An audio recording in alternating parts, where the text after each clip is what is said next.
আসসালামু আলাইকুম প্রিয় বন্ধুরা, সবাই কেমন আছেন? আশা করি আল্লাহর অশেষ মেহেরবানিতে সবাই ভালো আছেন। আজকে সংযুক্ত আরব আমিরাতের নতুন একটি টপিক নিয়ে আসছি। টপিকটা হচ্ছে যেন অনেকে বলতে পারেন এটা পার্সোনালি, যেমন ইনকাম এবং খরচ। এই সম্বন্ধে আজকের এই ভিডিওটা, চলুন শুরু করা যাক। প্রিয় দর্শক, সংযুক্ত আরব আমিরাত দুবাইতে একজন লেবারের ইনকাম এবং খরচ কত টাকা? দেখেন, সর্বনিম্ন একটা লেবারের 1000 থেকে 1200 টাকা থেকে শুরু হয় স্যালারি, দেড়াম আর কি। যাই হোক, আমি টাকা বলে থাকি।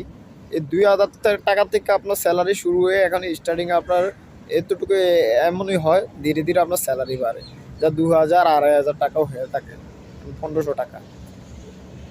তো এক এক কোম্পানির এক এক সিস্টেম, এক এক কোম্পানির এক এক কানুন। এখন বিষয়টা হচ্ছে যেন সংযুক্ত আরব আমিরাত দুবাইতে আপনার খানা এবং রুম খরচ কেমন ট্রান্সপোর্ট।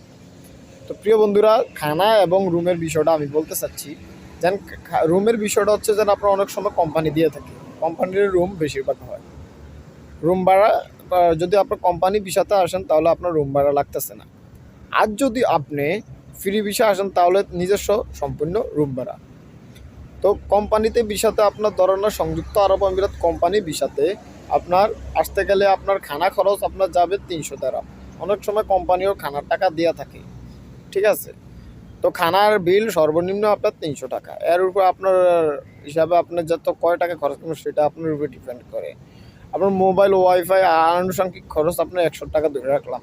চুল কাটা লাগে, হেয়ার কাটিং করা লাগে, বিভিন্ন ধরনের আপনার প্লাস 100 দিরহাম, তাহলে 400 দিরহাম লাগে।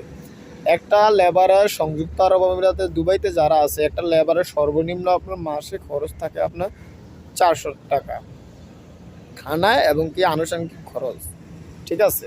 আর বাকি অ্যাডভান্স যে খরচগুলো সেগুলোর হিসাবগুলো আলাদা। ফ্রি ভিসা, এবং আমরা যারা ফ্রি ভিসা বলে থাকি সংযুক্ত আরব আমিরাত দুবাইতে যারা ফ্রি ভিসা কাজ করবেন তাদের ইনকাম এবং খরচ। প্রিয় বন্ধুরা, যারা আপনার কাজ জানে, যে কোনো কাজ জানে, কাজের প্রতি দক্ষ আছে, তাদের হাজিরা দৈনিক 1 থেকে আপনার 150 দিরহাম হয়ে থাকে। 100 দিরহাম থেকে 150 দিরহাম হয়ে থাকে, যা বাংলার 3 থেকে 4000 টাকা। হ্যাঁ, কোনো সময় কারেন্সি আপডেট হলে 5000 টাকাও হয়ে থাকে। তো ওনাদের রুম আপনার যারা কাজ জানেন না, আরেকটা বিষয় হলো যারা হেল্পার তারা কি ফ্রি ভিসা করেনি, এই দেশ আছে কিনা।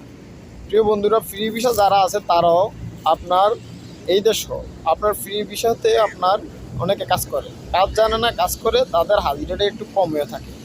যেরকম অনেকের 90 দিরহাম, অনেকের আপনার 80 দিরহাম, এরকম মিলে হয়ে থাকে। এখন বিষয়টা হচ্ছে যেন সামনের যে বিষয়টা, এখন আপনার খানার খরচ এগুলো আপনার ডিফারেন্টেড। একটা রুম ভাড়া আপনার 400 দিরহাম থেকে 300 দিরহাম, ঠিক আছে। সর্বনিম্ন 300 দিরহাম থেকে 400 দিরহাম, সর্বোচ্চ 2000 দিরহামও আছে।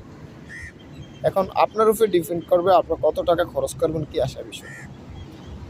আরেকটা বিষয় হচ্ছে যেন এখন যারা ফ্রি ভিসা কাজ করবেন তাদের রুম ভাড়া টোটালি আমি বলতে পারি যে 300 দিরহাম খানার আর 300 দিরহাম রুম, 600 দিরহাম যাবে, ঠিক আছে। মাসিক ইনকাম যদি ওনার 3000 টাকা হয়ে থাকে, 600 দিরহাম গেলে গিয়ে আরও থাকবে 2400 দিরহাম। তাহলে এখন 2400 দিরহাম বাংলার কত, 60 থেকে 70,000 টাকা ইনকাম হয়ে থাকে যারা ফ্রি ভিসা। ফ্রি ভিসা লাগাতো খরচ একটু বেশি হয়ে থাকে, 8000 থেকে 10,000 দিরহাম। ফ্রি ভিসাটা হচ্ছে যে নিজের স্বাধীনতাভাবে কাজ নিজেরটা নিজে দেখে শুনে কাজ করতে হয়। আর কোম্পানি বিষয়টা হচ্ছে কোম্পানিরা সম্পূর্ণভাবে গাইডলাইন করে এবং দেখাশোনা করে A to Z। তো ফ্রি ভিসা আর কোম্পানি ভিসাটা আমি আবারই বলি দেন, কোম্পানি ভিসাটা হচ্ছে যেন আপনার কোম্পানির রূপে সব কিছু আপনার নিয়ম নীতি কোম্পানির রূপে, রুম খানাটা আপনার নিজের, আর রুমটা হচ্ছে সম্পূর্ণ কোম্পানির, এবং ট্রান্সপোর্ট। আরেকটা বিষয় আমি বলতে ভুলে গেছি, ট্রান্সপোর্টের বিষয়টা।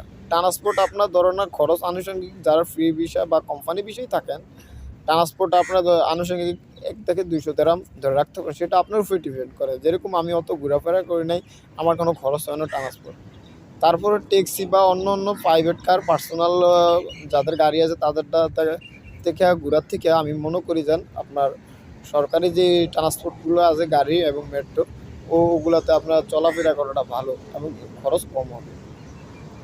তো প্রিয় বন্ধুরা, আমার একটাই বিষয় যেন আমি এই বিষয়টা জানতে আপনাদেরকে পেরেছি, যেন সুন্দর মতন আপনারা এই টাকার মধ্যে আপনারা চলতে পারবেন। তো ভালো থাকবেন। আসসালামু আলাইকুম।